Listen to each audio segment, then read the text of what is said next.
The first time I saw her, I thought I was hallucinating. It was a crisp autumn evening, and I was walking home from my part-time job at the local bookstore. The sky was a deep shade of indigo, dotted with stars that seemed to twinkle more brightly than usual. And then, out of nowhere, a streak of light shot across the heavens, crashing into the nearby woods with a deafening roar. I froze, my heart pounding in my chest. For a moment, I considered running in the opposite direction, but curiosity got the better of me. I sprinted toward the crash site, my breath coming in ragged gasps. When I finally reached the clearing, I saw it. A small, metallic spacecraft, its surface glowing faintly with an otherworldly light. And then she emerged. At first glance, she looked almost human. She had long silver hair that shimmered like moonlight, and her eyes were a striking shade of violet. But there was something undeniably alien about her. The way she moved, the way her skin seemed to glow faintly, the way she looked at me with an intensity that made my stomach flip. Who are you?" I stammered, taking a step back. She tilted her head, studying me with those mesmerizing eyes. "I am Lyra," she said, her voice soft and melodic. "I come from a distant star system, far beyond your understanding." I blinked, trying to process what she was saying. "Why are you here? What do you want?" Lyra hesitated, her expression turning somber. "My people are on the brink of extinction. Our planet was destroyed by a catastrophic event, and now we are scattered across the galaxy, searching for a new home. I was sent to Earth to assess its suitability for colonization." I stared at her, my mind reeling. "And what did you decide?" She stepped closer, her gaze never leaving mine. "I have observed your world for some time now. I have seen your wars, your greed, your destruction of the environment. But I have also seen your capacity for kindness, for love, for hope. And then, I saw you." "Me?" I asked, my voice barely above a whisper. She nodded. "You are different from the others. You carry a light within you, a light that shines brighter than any star in the sky. I have decided that I will not allow my people to colonize Earth. Instead, I will pledge myself to you." I felt my cheeks flush. "Pledge yourself to me? What does that even mean?" Lyra reached out, her fingers brushing against my cheek. "It means that I will stay by your side, protecting you, guiding you, and helping you to bring about a better future for your world. Together, we can create a new era of peace and prosperity." I swallowed hard, my mind racing. This was insane. Absolutely insane. And yet, there was something about her, something that made me believe every word she said.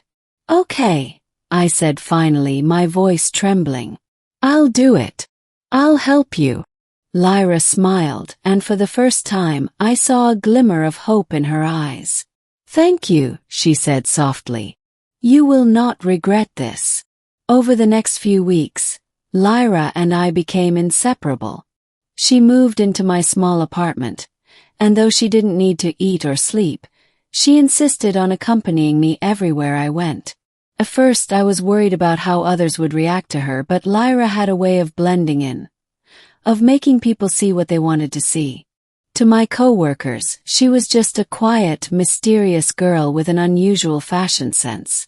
To my neighbors, she was a distant relative who had come to stay for a while. But to me, she was so much more. Lyra taught me things I never could have imagined. She showed me how to harness the energy of the universe, how to heal wounds with a touch, how to communicate with animals and plants. She told me stories of her home world, of its towering crystal cities, its vast oceans of liquid light, its people who lived in harmony with the cosmos. And yet, despite all the wonders she shared with me, there was one thing that weighed heavily on her mind. "We cannot stay hidden forever," she said one evening as we sat on the rooftop, watching the stars. "My people will come looking for me. And when they do, they will not be as understanding as I am." I frowned. What do you mean? Lyra sighed, her gaze distant. There are those among my kind who believe that Earth is ripe for the taking. They see your world as a resource to be exploited, a prize to be won. If they discover that I have chosen to protect it instead, they will see me as a traitor. I felt a chill run down my spine. What can we do? She turned to me, her eyes filled with determination. We must prepare. We must gather allies, both human and alien, who share our vision of a peaceful future. And we must be ready to fight, if necessary. I nodded, though the thought of facing an alien army was terrifying. I'll do whatever it takes. Lyra smiled, her hand finding mine. I know you will.